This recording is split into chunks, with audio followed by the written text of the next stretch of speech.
I am going to just quickly run through images to give you a sense of the work and some context for our conversation. But I think that our conversation is going to stray a little bit more into sort of art and photography's sort of overlap and historically dealing with appropriation, is what Jan and I were talking about. Probably some specifics of the Michel duBois are going to come into play, but I wanted to make this more about a larger conversation and sort of how the project may fit into that historical sort of context. So for those of you who are not familiar with my work, this is actually my third really large body of work. I'm not going to, just don't have time to go into it. If you're really interested, everything is online. But I'm going to specifically talk about the unraveling of Michel duBois, which actually used to be the reconsidered archive of Michel duBois, who, in the most wonderful way during the process of this show that just happened, there's been so much confusion about what is real, who is real, if she is I, or if I am her, or if I actually staged all this, which I think is absolutely phenomenal. People think this is fictional. People don't know if it's my mother. There's sort of all these wonderful rumors floating about. It's such a complicated project, and it comes out of my interest in the sort of fiction of any sort of totality when it comes to photography, and whether you're talking about in terms of history and in terms specifically of the archive, this sort of this amassing of many photographs and the impossibility of ever coming to any sort of conclusion or completion. So there's the way in which I've dealt with it has been this sort of collapse and dissolving of the archive, both materially speaking in terms of the actual objects themselves and objectness of a lot of the material, and the sort of disintegration and falling apart of the story itself. And that gets manifested in a number of different ways. So, of course, the largest problem is how do you actually show this work and how do you present this work? The question, of course, is what to include in the exhibition. I've been really strict and very rigorous about thinking about what to show and how to show it.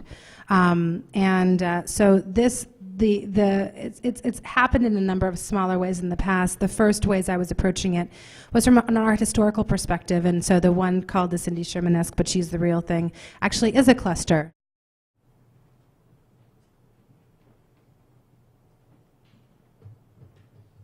This was sort of the initial layout, and I have to give props to Leslie Grant. I don't know if she's in the audience. She's a really great artist who's teaching over at Parsons, I believe, and she and I were first brainstorming this together early on. But we basically took all the images from the archive that looked like the untitled film stills. I was really obsessed with staying away from the single image. I mean, I always am. That has to do with my entire practice. With the LAX work, it was very much about series-based of images that could be replaced by other images. In this particular cluster, I wanted to sort of define the way of looking through the way it was presented so that you sort of read it through what exists. But this was sort of an early approach of trying to get my head around how to sort of deal with the content in a more sort of art historical light. There's also a number of images that I did that are based on Christopher Williams, some of Christopher Williams shots. And we'll go over those. This was sort of the original idea, and then this was it in install and execution. And it's been in a number of shows, actually, so you can see somebody looking at it. There are two 16 by 20s and 11 by 14s. The rest are 11 by 14s mounted to plexi. So they're very, very reflective, which, of course, doesn't really come off when you're looking at install shots. Here are some of the here are some details. And the keeping, I mean, it gets really interesting, too. I don't know if any of you know this movie called Model Shop. I can't remember who directed it, but it was sort of a 60s movie. French director, took place in LA, and the premise was a bunch of men who would go to kind of a weird stripper place, but it was a bunch of rooms, and they were all thematized, and the men would go in and they would pay in order to take photographs of women basically doing this. And they could either keep the film and take the cameras, or many of them just left the camera. So you get into this whole world of sort of voyeurism and the photograph. So there are a number of different themes. There's a lot to go over, but there's a number of different themes that I was thinking about. The way that I started thinking about the show in New York was from a number of different viewpoints. The first was, there's this sort of sub-theme that informally called GER, which had to do with this obsession that she has with tiger print or leopard print. So there are about 5 different threads that I weaved into this show that have been a culmination of different themes over time, over the past couple of years of the showing. Sort of a next step that, and I'll get into some details a little later on, but they're all mixed in together.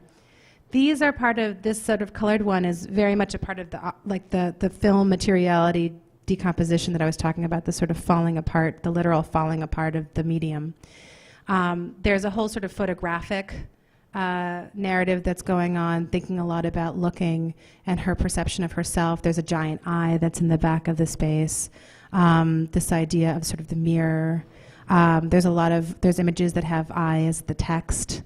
And there's a number of other images that when you see close up, there are sort of notes that she made about herself that are covering her face. And there's also a whole series of backs, both backs of necks and backs of photographs that actually started off in Chicago, and I'll go over that. I'll show you that quickly. Here are, and we'll get some details in just in a little bit, but these are the images that I had. Basically, I was making these small blurb books. Another sort of side note is I always work in publishing. I come out of the zine scene. I come out of the early 90s DC, sort of punk rock music zine world. Have been making zines since forever. Have made books of every single thing I've done, so my relationship to books and sort of the way that the work needs to be read as books is very important. But I really wanted her to start engaging with the archive herself, and I really wanted her to start participating in the way that the history about her was being written. It's kind of under the obfuscated realm. So you see things like this. So I included all the ones with notes that covered her face. I really wanted this to be about inaccessibility, not being able to actually get to the root of who she is. This one says Governor's Ball, 1971. And I love it with the notes that she actually used to pin, do it for the ones you love. This one was on the invite, the actual physical postcard. It says, going to Mardi Gras party. The theme was 1001 Nights with an N. Everyone else came in Mid-Eastern. I came as Mae West, who had more than 1001 Nights with a K. And then we have, then there's this one, the island nights were still and hot and muggy. And then, of course, the real silk panties. I can actually quickly, while we're here, I'll just run through kind of the other obfuscated ones. Those were not in the actual exhibition, but just to give you an idea of things that I was sort of playing with and thinking about. Ends of rolls, I'm really interested in this, where the sort of the photograph ends and it starts entering a new negative. That's going to be a strategy in the book, along with images falling off the page. These kinds of things that want them to be massive, absolutely massive, and the sort of whole thing as well. And then this with the kind of the falling apart, the literal disintegration. This one was in the exhibition, as was this one.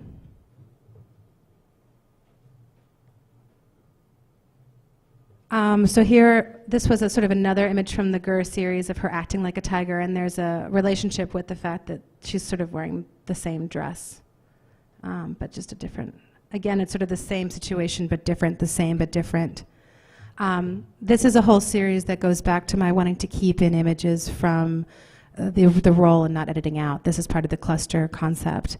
So often, particularly now with digital, we just delete everything. I was really interested in photographs that existed in the last 10 images or whatever, and including every single one of them. And I was particularly interested in the silhouettes. Again, this idea of the impossibility of trying to know her. I'll show you some of these. There's another batch called the Polaroided series, which I'll show you in just a second. These deal most directly with the question of who's taking the photograph.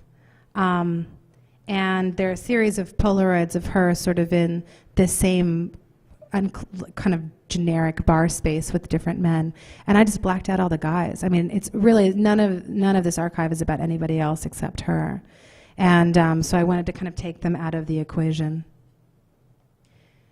The one that's great about this is actually one of the only images, the title is one of the only images from the entire archive with her eyes closed. It's kind of amazing for somebody to have been photographed as much as she was. There really aren't many with her eyes closed or where she's off. And I love this one. This is called, I think it's called Cool's Schlitz and the Matches. This one's called Freddie and the Cash. There's 10 of them all together. So these are also in the exhibition, kind of actually looking at it from a bit of a weird angle. Then we get into this, my sort of obsessiveness with the material itself and the materiality. I'll show you a little bit later on.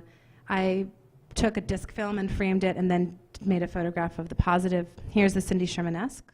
The collapse of our two identities is something that's going to get mined out sort of in the next round of things. I mean, it won't be as direct at all in terms of my replaying things or reenacting things. I think that's too literal. But this was sort of a beginning of starting to get into the sort of the imaginary and the fantasy I have for, because all of this is about varying degrees of fantasy, right?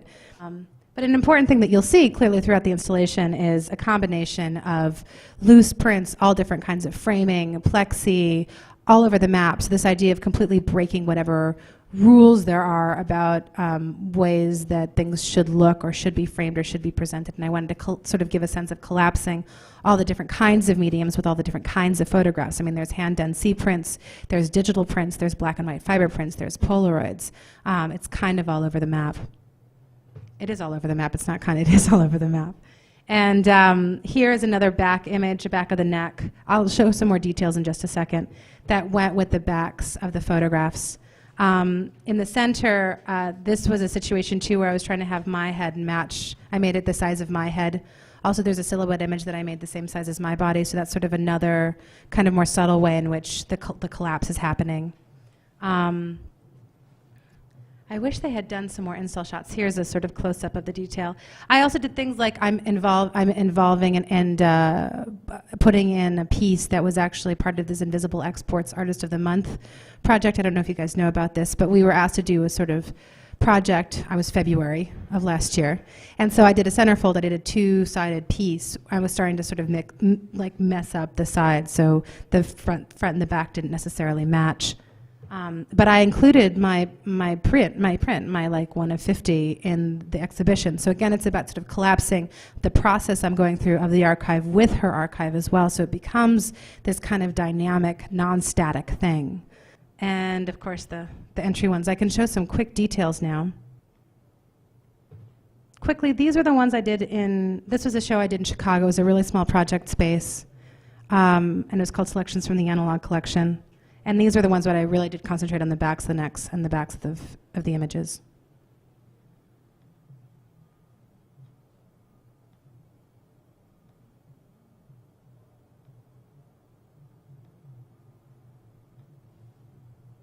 And on all the ones where it was just the backs of the images, I think I have got one. Oh, this one, these two, this one says For Your Eyes Only. This was actually in this show as well. I think this is a relatively decent close-up. I'm sorry I don't have a better vision of it, but all of these backs are actually called what the back of the paper is. So this is like a Kodak paper number 1, a Kodak paper number 2. So you guys know how on the back of C prints it actually has the kind of, if it's Fuji paper or whatever, like it actually, that's what the titles are. So this was a really small show, and this was one of the kind of sub-themes that ended up being collapsed into the show that just came down. And then this was sort of how it all started. And it's kind of amazing the way that putting shows together actually works. But I did do some of this work for the Claremont Museum show, which sadly is no longer in existence, with Pilar Tompkins. So you'll see some things that look familiar. But this is what I wanted to show you. This is from the Christopher Williams reference. Remember I was talking about sort of the art historical thread with the Cindy Sherman. This one is called Like Mika, Almost Smiling for Christopher Williams. I don't know how familiar you are with Christopher Williams, but he did these fantastic shots of this sort of commercial image of a woman with a towel around her head. And the thing about Christopher, that looks exactly like this, or almost exactly like this, except it's not. But Christopher Williams is an intense stickler for the way that he frames things. So I called Zwerner and managed to find out the exact frame, the exact mat size, the exact print size, the exact kind of frame. So the sort of mimicking happens at the level of the actual presentation of the artwork itself as well. But I can now show you just some quickly I'll show you some details, and then Jan and I can get into a discussion. So these are some close-ups of the sort of transience shots.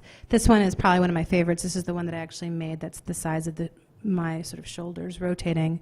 And when you walk into the space is one of the first things that greets you. There's also a whole umbrella sub-theme that goes on that I need to sort of unpack more. I mean, I've been trying to avoid the kind of obvious traps of dealing with archives where you start categorizing according to the obvious things like every picture with an umbrella, or, you know, every picture where she's holding a cat. Like, I've really been trying to sort of push it so that the categorization charges the meaning of the photographs. There was also the sort of transience theme where, to me, she's dressed up like an airline stewardess. There's also one small shot that I don't know if we have, of her actually dressed up.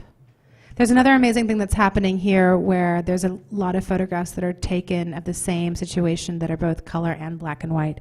Again, it's sort of the two different sort of perspectives of the same moment that is absolutely enthralling to me. I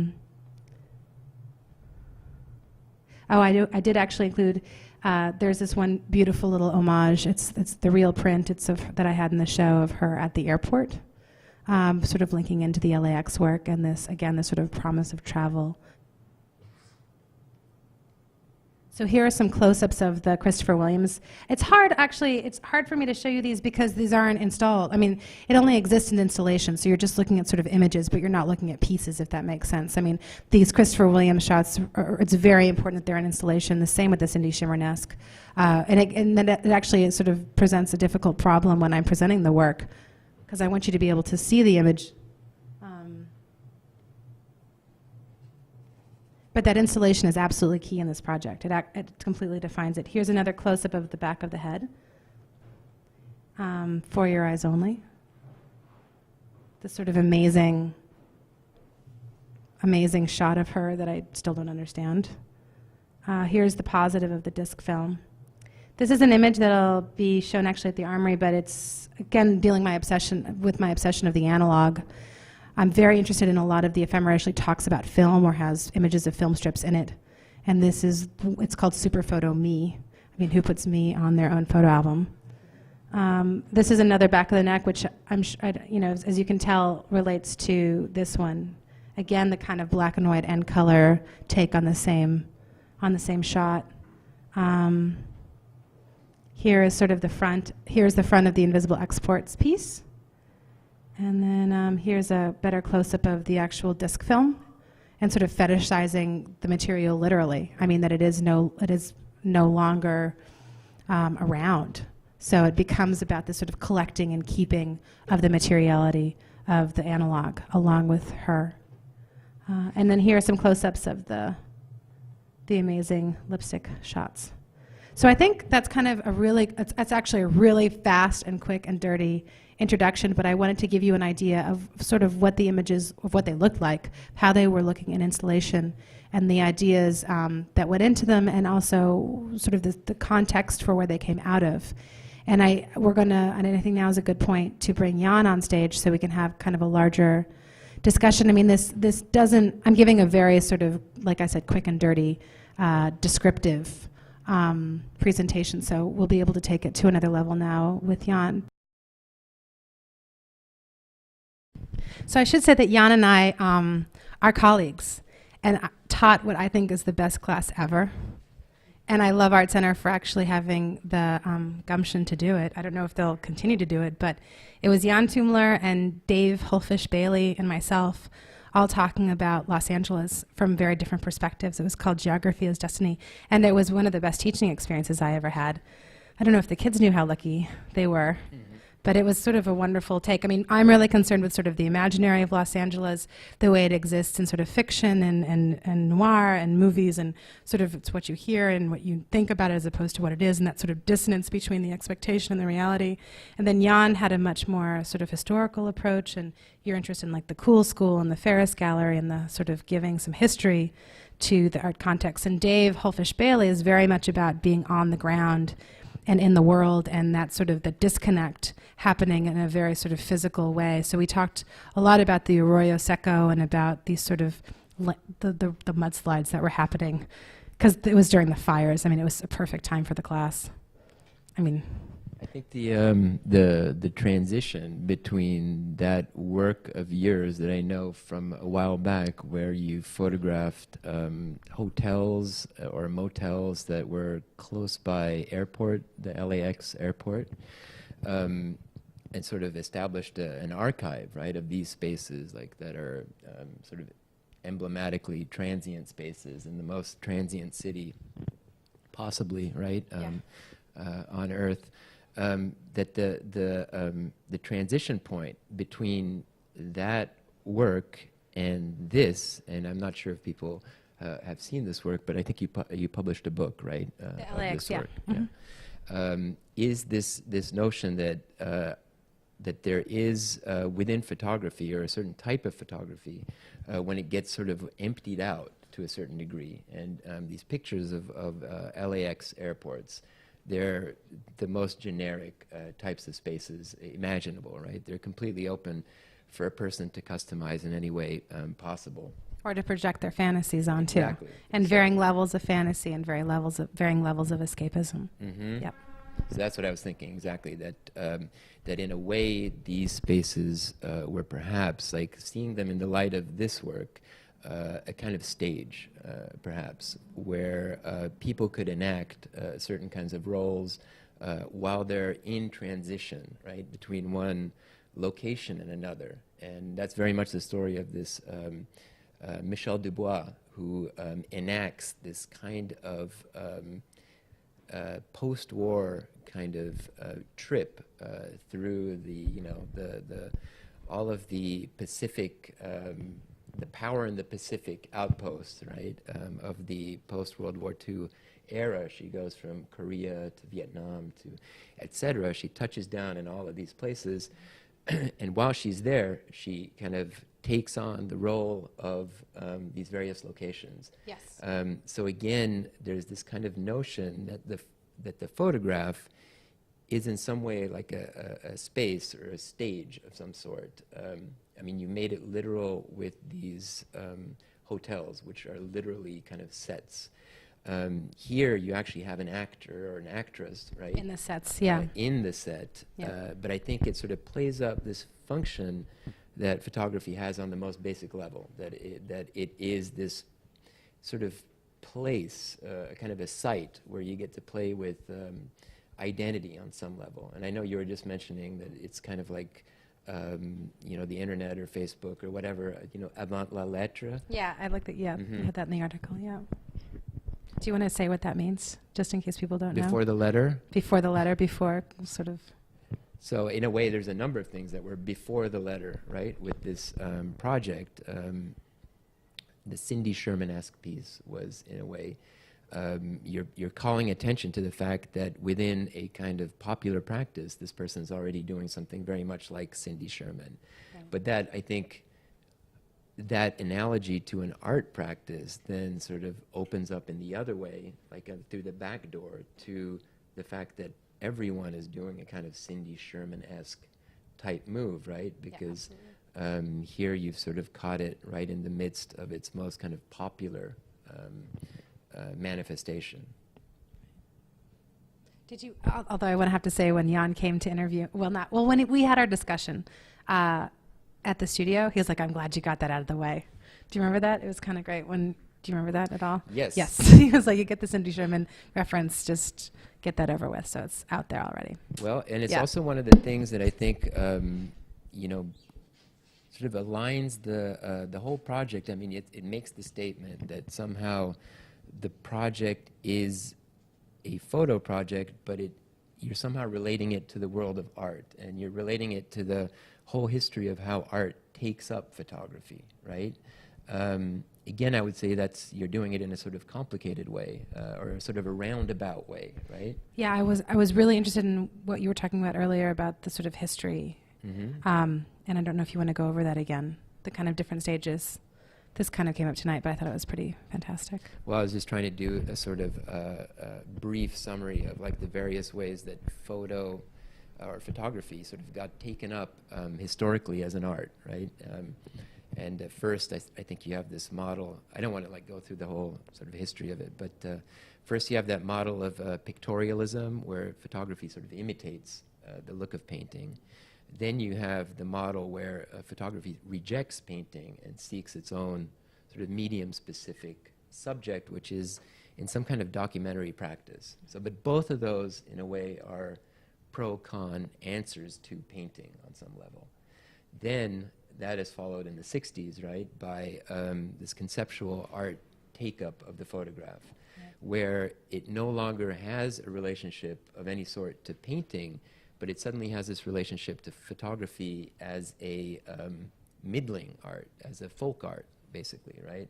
And there's this idea that photography is most interesting when it is practiced sort of outside of any kind of aesthetic aspiration or any sort of like artistic aspiration, right? And then we have like Jeff Wall talking about de-skilling, and Jeff Wall sort of also kind of critiquing that. So then you have, following that 60s conceptual moment, the sort of return of the picture form, this fully dramatized kind of photograph, which is where Cindy Sherman comes in, and the pictures group, and perhaps even people like Thomas Struth and people that follow in the lineage, where you suddenly have, again, this return to painting, but now with the whole kind of backdrop of what's transpired before. Where am I going with this? Well, I'm going to jump in just for a second, Okay. because I mean, I do think that what I'm actually doing is a weird, because coming out of what frustrates me about these. I mean, and again, history is not. I don't think either of us think history is that cut and dry, of course. Right. But these are really sort of brief, just points to follow. And I was really inspired by Douglas Hubler. He is a really important. I don't know if you guys are familiar with the photographs he took out of the airplane of the state lines, that, calling these sort of state lines and the sort of blurring of meaning. But that sort of conceptual, the rigor of the conceptual practice was really important to me, and sort of motivated a lot of how I thought about LAX. And then, but it's an interesting way that I've sort of picked and chosen, Yes. or I've picked and chosen from a variety of these moments of things that frustrate me, or things that get on my nerves, or things that inspire me, and have kind of, it's been really, I finally kind of let go with the duBois project and kind of let what was actually happening start manifesting in the work, which is how the realization of the archive as being a dynamic thing, and being inspired by all these different kinds of art movements that have led up to it, and having allowing for a more sort of multiplicitous and not so strict interpretation or reinterpretation, and allowing for that complete befuddlement, because it's the crisis of postmodernity, and also I think the crisis of a lot of work that's been happening recently that's been really focusing on materiality of photography, which has been a major. I don't know if you guys read. There was a really wonderful article that was it was a couple days ago that was sort of lambasting the museums about their choices of everything looking the same, and I kind of feel like in photography there's been a little bit of a push towards this very sort of dry, Moholy-Nagy inspired. It's the end of the analog. So at some level, like deconstructing the media makes a lot of sense. But I was frustrated by the dryness of it, and I kind of, so it's like the way my approaches are very multifaceted and a little bit schizophrenic. But so is the actual material that I'm working with. But the point is, there are a number of different things that have really inspired it, and I think one thing that loosened up the work to kind of allow it to happen, and I'm actually looking forward to having it loosen up even more, is sort of not being so concerned with the sort of art versus photo, right, and trying to combine both practices in the way that I approach the work. I don't know if that makes sense with because we were talking about that a little bit earlier, and that I'm kind of picking from here and choosing from there, and what is this appropriation that I'm doing? Like, what is it? I am appropriating, but I'm appropriating to the point that I think it's mine. Like, it's kind of a weird, like, beyond appropriation, or beyond. It's a complete collapse in a certain way. Yeah, well, I guess these are what I'm thinking. These are things I'm thinking about right now. It could change, next week. But I guess I was sort of thinking of that on the level of, you think about the early Richer books, or which were super inspiring to me. Which are definitely related to your Huge. pictures of the LAX hotels. book. Yeah, he's a direct.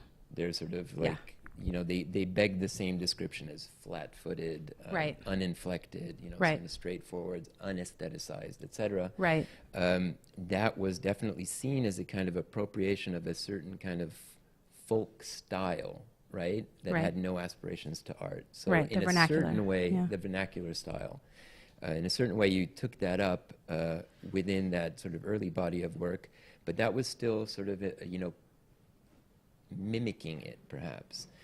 Here, you have an actual archive, which is a true sort of artifact of photography as a folk art, right? Yeah, absolutely. But what's sort of fascinating about it, when it gets to that level of remove from art, is that suddenly all of these art references, Come all up. these aestheticizations flood back in, right? And the first thing you do is identify the aesthetic as being Cindy Sherman-esque or someone else, right? Right, absolutely. So that is probably a kind of surprise that it does this little circuitous route. Completely surprising, actually. It's not, I mean, it's the way that, when art is sort of a lived process that is made, and the sort of expectations, that you have, it's never really what I didn't think it was going to manifest this way. The other thing that I was thinking about also was, you brought up Douglas Hubler, Mm-hmm. and of course his whole use of photography was sort of based on relating it somehow to the found object. That, Right. That photography could be a substitute for a found object, and in a certain way, that claim, the world is already full of objects, I don't want to add any more. Right. He did add photographs to the pile of objects, but Right. that's obviously because he didn't see photographs as an object, right? It was information, it was lightweight, disposable. I thought he knew that. I thought he was just sort of And he- being of course, cheeky. and being cheeky and Yeah. ironic, but in a certain way there's a logic to it at the time. But I was thinking that kind of understanding, and of course again you're working with or from some of that understanding of photography as a found object, photography as information, photography as something that needs to be structured archivally to mean in one way or another, right? You're working with all of those things. But the thing that happens, of course, in this era, this sort of post-analog era, is that we are sort of experiencing the flash of the photograph as an object, right? And that's apart from the designation of things as Cindy Sherman-esque or having a historical kind of patina because they look like something else. Right. There is the entirely, I would say, kind of contemporary look of the photographs as something disintegrating, right? Something that's rotting, and that's a particular look that I would say is wholly of now. The way that this discussion of aesthetics on the one hand and photography as art or art photography, these are fairly... These are actually, it's funny, I'm sorry to interrupt, but people I don't know the terms. I really don't know what the terms are. Like, people say I'm too photo for art, but I'm too art for photo, Mm-hmm. right? So I'm sort of stuck between a rock and a hard place. Or like, the people at Cal Arts, we were talking about this earlier when I was helping with the visiting artists there. I was the photo visiting artist person, and then there was an art visiting artist person, and we were bringing the same people to come speak. And then it was this question of, well, actually, should we combine the position and what defines photography? And that Cal Arts, actually, the history of having the photo department there was to really separate photography as its own art form with its own series of, its own history and its own issues and its own concerns. And so there was a it to me parallels like identity politics issues. Like you go through that sort of, that moment of really wanting to separate the identity, and then there's a sort of post identity politics now, right, where you don't even talk about, like Obama doesn't even talk about being black when he runs for office or whatever. Like some people don't think about the photography. There's so many different camps, but I think it's some of the people from Cal Arts that who taught me are very specific, like they are photographers, right, and they call themselves that. And then there are the people that are, like I think Jim Welling would pretty much call himself an artist. But it's amazing at how invested he is. So invested with the photographic, it's kind of amazing, in ways that many people who do photography aren't even that invested. So it's sort of a funny. The terms are tough, and people, if you call them the wrong thing, it's like, it's the worst thing you could do to call an artist a photographer. Call the photographer an artist or whatever. It's interesting. And I was I was thinking along those lines that we can have the discussion here, and it's sort of an abstract discussion in a way. Yeah, absolutely. But there's real kind of emotional qualities Absolutely. attending to it, and sense of being marginalized and or too elevated, or there's real people have real stakes in these types of discussions. And I guess what I like about this project is the degree to which it sort of brings the personal level of these questions like right to the foreground, because again we could have a fairly distanced or disinterested conversation about what's going on, but the pictures are they're actually shocking in certain cases, right? And disappointing and abject. And abject is even too scholarly a term for what's going on, right? They're truly like they make you feel they make you feel sad, basically, in certain cases. Oh, I'm hoping not in all cases. Well, I'm not saying in all cases. I'm just saying that there's certain moments in there, and I'm not associating it directly with the content, which again is its measure as art, right? That we don't go right to the content. Oh, sad story for this person, right. But we're saying the sadness in it or the abjection in it is also related to photography, and is related in some way to the status of photography and the relationship that it has to history and to other forms, and its constant attempt to sort of mutate to fit somehow, right? I think that there's something about the whole project that's sort of allegorical about photography as art, like this chameleon play to sort of fit this way or that way, when in fact, like in the end, you kind of wind up with a sort of beautiful solution, right? It does actually become art when it starts kind of disintegrating or something, right? Right. I hope so. Yeah. I'm self-conscious about the time. Yeah, I mean, do you guys have some questions?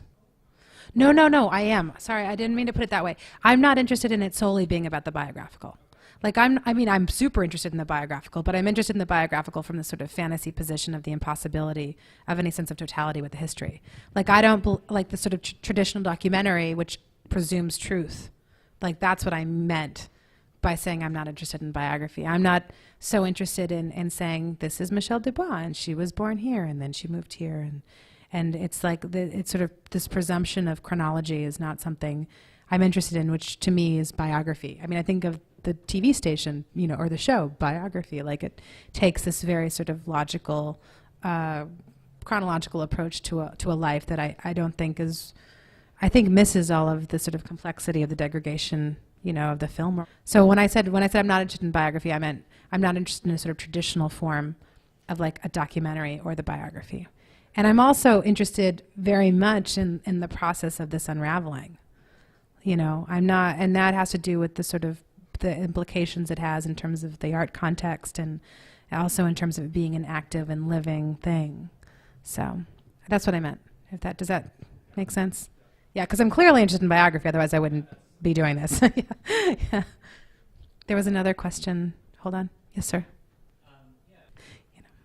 I think let Jan talk about it too. No, I guess I was sort of interested in the relationship of that to a kind of medium specificity or something, right? That on the one hand, again, to get back to that historical discussion, photography's relationship to art has always been about sort of seeking some kind of relationship to how art has defined itself, and that is either through sort of a certain kind of image or through a certain kind of attention to medium or through a certain kind of technique, right? What's interesting here is it sort of, I think, discover, or you discover some kind of medium specificity in the thing's degradation, which is a completely unintentional thing, right? It's a byproduct. Right. But I think it's so true what you're pointing out, that that in a certain way you're kind of composing the degradation, because you have the ability kind of to duck in and out of it. Yep. So, you're rephotographing it, and you're in a way aestheticizing it as it's proceeding, right? To degrade. Yeah. And that's at some point, I mean, to let it to have let it take its natural course. But no, I mean, for sure, I am definitely intervening in that process. And I was also thinking about how these archives won't exist for basically people younger than I am who only have digital photos, right? Because they get deleted all the time at some level. It's like, ironically, you have a massive archive of images on the net, and then ironically, you have no archive of images, right? Mm-hmm. Because you delete all the ones on your camera, or you end up losing everything on a hard drive, or, you know, your computer drops in the water, or your iPhone drops in the toilet, or whatever. It's like, it's interesting to think about the fact that like that relationship to a sort of gradually degrading archive, it's not really in the future for images in the same way that this was. I mean, but yeah, this idea, of course, if had disappeared into nothingness, I mean, yeah. Yes? I just wanted to throw...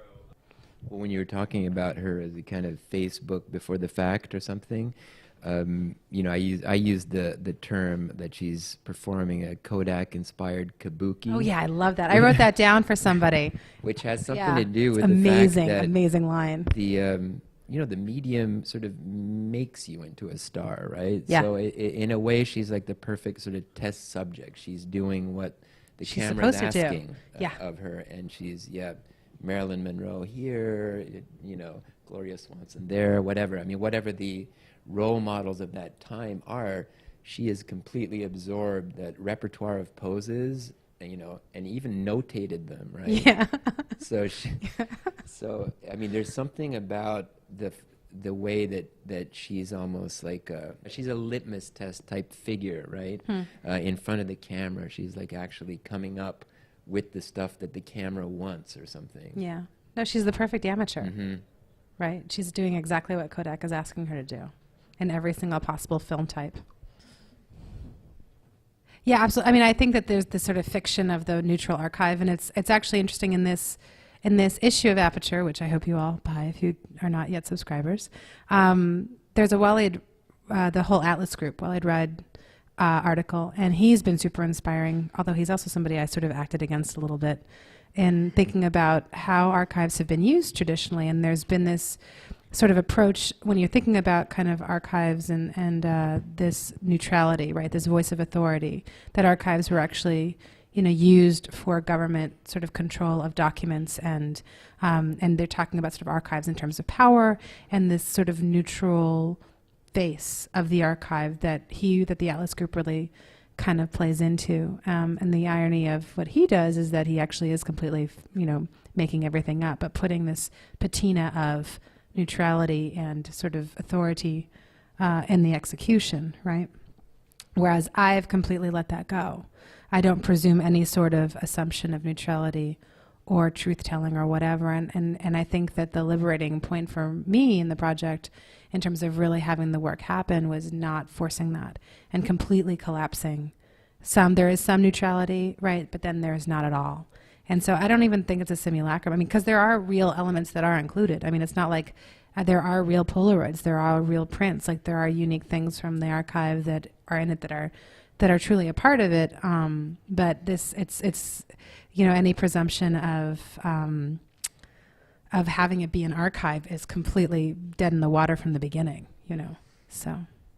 Again, there is a sort of, a lot of artwork though exists by what you know after the fact, or a lot of people rely on word of mouth to explain what is actually going on. Maybe I'm lying, maybe I'm sort of play acting this and not giving you all the information. So, but at some level, the people that are going to be looking at it really don't know, but I'm very much a fan of the rumors. And I do contradict myself sometimes. Well, the great example is that that book about Duchamp that came out recently about the piece in Philadelphia, which is full of like 100 new factoids, right? And everyone is fascinated, of course, but it is kind of extraneous. I mean, I think you're talking about the fact that there is this kind of people have a direct encounter with work. And typically, it happens outside of the anecdote, the rumor, etc. You're just contending with this thing. And then all those questions come up, like, did the person make it? And if they didn't, like, you know, et cetera. And what's the relationship to appropriation? What's the relationship to the found object, to history, et cetera? Like, all of those become, I think they become, in a way, they're almost more interesting outside of knowing the fact. Right? Absolutely. I mean, it is true. I mean, part of having this kind of a discussion also is I'm assuming you guys are interested in, I mean, what actually goes into it. Well, I'm completely obsessed with the notion of amateur anyway. And I was telling earlier that the root word for amateur is amour, which means to love, right? And there's the notion, for me, I mean, when you're talking about amateur photography, it's actually it's a little bit different because it's a marketing strategy by Kodak, right? That every man can participate in the taking and keeping of his own image.